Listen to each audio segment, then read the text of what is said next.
مساء الخير حبيباتي، يسعد لي مساءكم يا رب. ان شاء الله كامل تكونوا بخير. مرحبا بكم في قناة يوميات فتى الجزائرية واختها من مطبخ امير. احييكم. اذا حبيباتي ان شاء الله كامل تكونوا بخير. مرحبا بكم في قناتكم البسيطة ومطبخكم البسيط. ان شاء الله كامل تكونوا بخير. مرحبا بالاصدقاء اللي كانوا معايا والاصدقاء اللي انضموا الينا الجدد، ونقول لهم مرحبا بكم. شرفتوا انستوا بيتكم المتواضع. اذا حبيباتي اليوم جبت لكم وصفه هايله، كما يقول لك هبلت الدنيا. واش نقول لكم؟ واش راح تسموها كما تحبوا سموها؟ كيكه، بسبوسه، واش نقول لكم؟ سموها كيف تحبوا. المهم حبيباتي، ما تنسونيش اول شيء، ما تنسونيش باللايك والاشتراك في القناه وتفعلوا بالجرس ليصلكم جديد. ونبدا وصفتنا اليوم كما يقول أبو ساجد العنابي الشيف الكبير. كل وصفة وإلها مقادير. إذا حبيباتي، كل وصفة وإلها مقادير. نبدأ على بركة الله بحبة على البيض. راح نحضر أحلى كيكة لسهرات رمضان، أو يجي عندك ضيف على غفلة وما تكونش عندك الفرينة. الحل عند مطبخ أمير المشنتية. إذا نبدأ على بركة الله. اللهم صل وبارك على سيدنا محمد صلى الله عليه وسلم. ما تنسوا الصلاة على النبي، صلوا على النبي عليه أفضل الصلاة والسلام. نبدأ على بركة الله. هنا في ان ريسبيون حطيت بيضة يعني عادية من الثلاجة، جبتها من الفريجيدان عادي. وعندي هنا فنجان تاع السكر راح نخدمه ونقولوا المقادير. إذا قلت لكم في ان ريسبيون حطينا بيضة كاملة مع فنجان تاع السكر، نخلطهم مليح حتى يصبح الخليط ابيض. اذا لازم نخلط السكر مع البيض مليح مليح، يعني حتى تحسي السكر تاعك داب وتحسيه هكذا كي شغل تعسل. تشوفوا كيفاش راني نخدم في البيضه مع السكر. لازم نخدمها مليح بهذا الشكل. شوفوا كيفاش تحصلنا على لون ابيض، والبيضه عاديه من الثلاجه.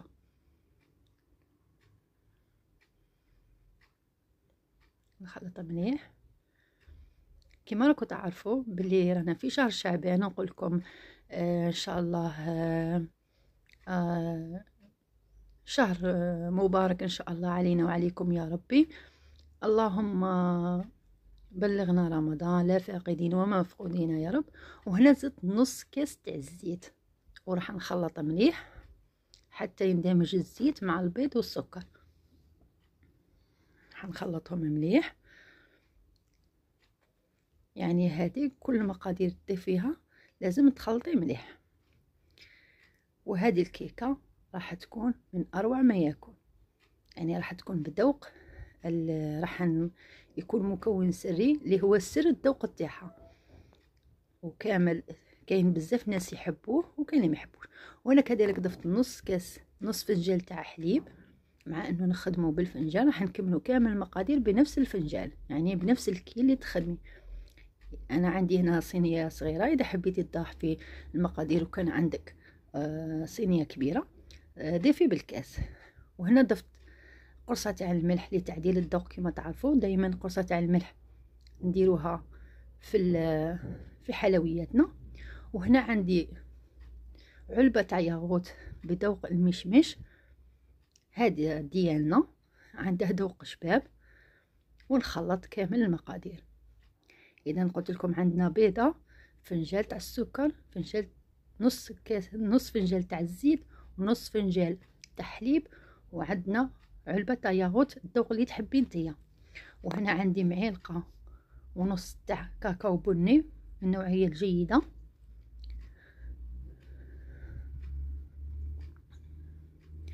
وهذا الكيكه بدون فرينه، يعني بدون طحين. وهنا هذا هو المكون السري وسر الذوق تاعها، واللي هو ملعقه تاع مربى البرتقال اللي كنت حضرته معاكم. في الايام الماضيه. هنا نخلط مليح، وهنا راح نضيف فنجان تاع خبز مرحي،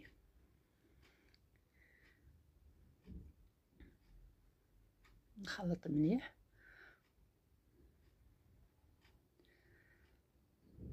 بهذا الشكل. نخلط جميع المكونات كيما هكذا.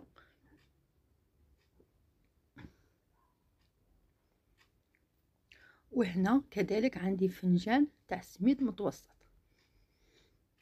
وعندي زوج اكياس تاع خميره الحلوى اللي هي البيكنج باودر او الفرفاره بهذا الشكل. وانا هنا في هاد الثانيه كنت شعلت الفرن يسخن، وكنت دهنت الصينيه تاع الفرن تاعي اللي راح ندير فيها بالزبده، ورشيتها بالسميده.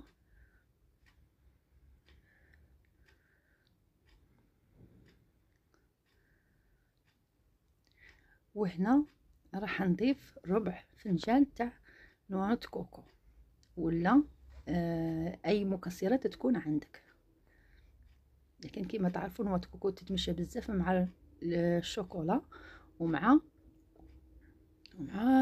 مربى البرتقال. هنا ضفت كما قلت لكم ربع فنجان تاع نواه كوكو، وضفت زوج اكياس تاع خميره الحلوى اللي هي البيكنج باودر او الفرفاره. نخلط جميع المكونات حتى نتحصل على هذا الخليط.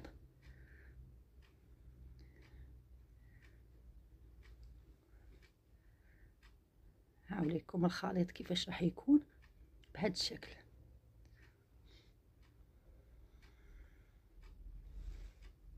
هنا راح نجيب ملعقه، وهنا راح نزيد نوريكم كيفاش الخليط باش تغيروا وتجربوها وتتشهاو باش تجربوها. ان شاء الله تجربوها وتخلوا لي تعليقات كيما موالفين، تعليقاتكم الجميله والحلوه كيفكم. اذا كما قلت لكم كما تحصلنا على هذا الخليط، راح نضع الخليط في يعني راح نحط الخليط في عفوا نحط الخليط في البلا في صينيه الفرن. يعني ما لازمش كامل، لازم الكميه كامل نحطوها ما نقيسوش، وهكذا نسوي السطح بهذا الشكل.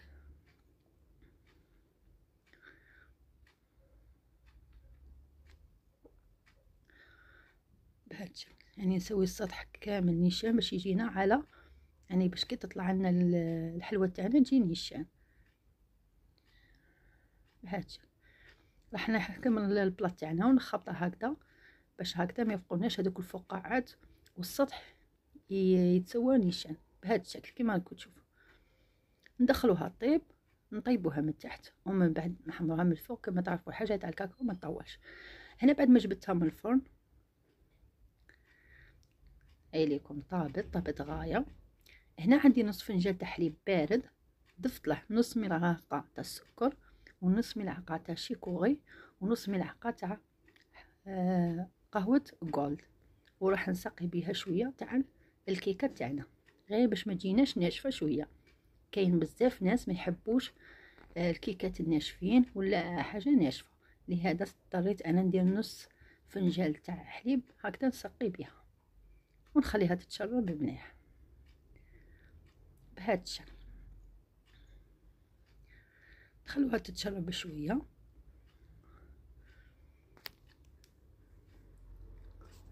وهنا راح نروحوا كي يقولوا يعني النقطة الحاسمة. هنا جبت يعني هذه اللي نمرس بها البطاطا، راح نثقب بها كما هكذا، لانه هذه الطريقة راح نحشي بها الكيكة تاعنا بالمربى تاع اللي كنت حضرته معكم تاع التشينا مع الكابوية الحمراء بهذا الشكل. راح ناخذ ملعقة صغيرة ونبقى نعمر، يعني نحشي في الكيكات تاعنا هذيك من هذا المربى بهذه الطريقة. يعني نبدلوا شويه من الحشو تاع الكراميل ومن الحشو ونختاروا حاجة يعني حاجة اقتصادية وحاجة صحية. وإن شاء الله تعجبكم هذه الطريقة.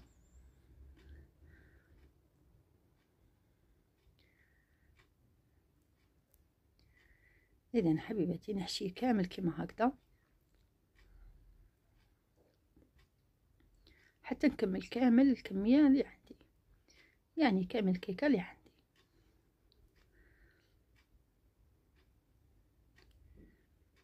بهذا الشكل، يعني شوفوا انا راني ندخل حتى للداخل باش هكذا تهود التحت. بهذا الشكل حبيباتي نكون كملت الكمية تاع الحشو بهذا الشكل. ومن بعد ندير يعني نسوي غير كما هكذا، انا راح تقعد تتلاصق في الملعقة كما تعرفوا. هذا مربى. وهنا جبت 200 غرام تاع شوكولا سوداء، 200 غرام، ضفت لها شويه تاع حليب وذوبتها فوق النار عادي، وراح نكبها فوق الكيكه تاعي بهذا الشكل.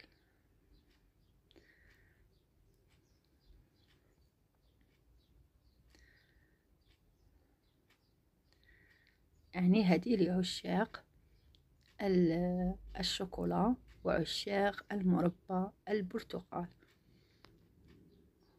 كما تعرفوا الشوكولا تتمشى بزاف مع ذوق البرتقال بهذا الشكل.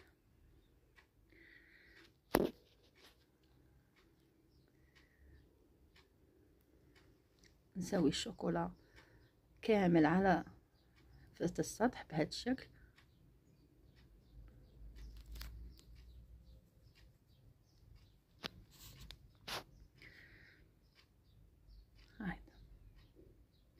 وهنا تزينيها كما تحبي، يعني هنا التزيين يبقى اختياري، ولا ما نبدلوش كامل من المكونات اللي درناهم. كيما انا ما راحش نبدل المكون اللي راح كامل اللي درناهم، لهذا راح نختار نواه كوكو نزين بها تزيين بسيط، وراح تشوفوا معايا وراح يجي هايل. راح ناخذ نواه كوكو، انا هذه شويه كانت عندي رطبه، وراح نزين هذا التزيين البسيط. ان شاء الله ما يكونش طالع عليكم الفيديو، ما طولتش عليكم الكلام. وهذه حبيت نحضرها لكم هكذا، تبغوا تحضروها لسهرة رمضان او يجوكم الضيوف، ولا تحبي تخرجي، ولا سهلة تخدميها في ساعة.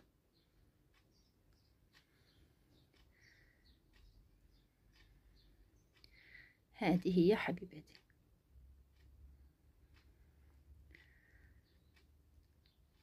إذن حبيباتي هذا هو التزيين اللي زينتها به، يعني تزيين بسيط، وكل واحدة هنا تزين كما تحب.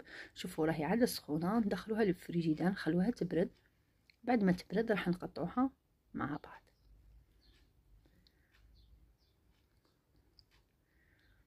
إذن حبيباتي هنا بعد ما بردت شوية راح نقطعوها، راح ندير في الجوانب، يعني نحي هكذا الجوانب، ومن بعد راح نقسموها الى مربعات على حسب هذاك الحشو اللي كنا حشيناه. يعني لازم نعقلو باش ما نخربوش في ذاك الحشو عفوا الحوش بهذا الشكل. شوفوا كيفاش راح تجي. وهنا راح نقسموها، وهذه هي بعد ما قسمتها. وهنا راح ندوقها، وهنا ما راحش نقول لكم البنه الهبال تاع الدنيا. اذا حبيباتي ما بقى لي الان غير نودعكم ونقول لكم تهلاو لي في رواحتكم. الى الملتقى ان شاء الله مع فيديو جديده وصفات جديده. سلام.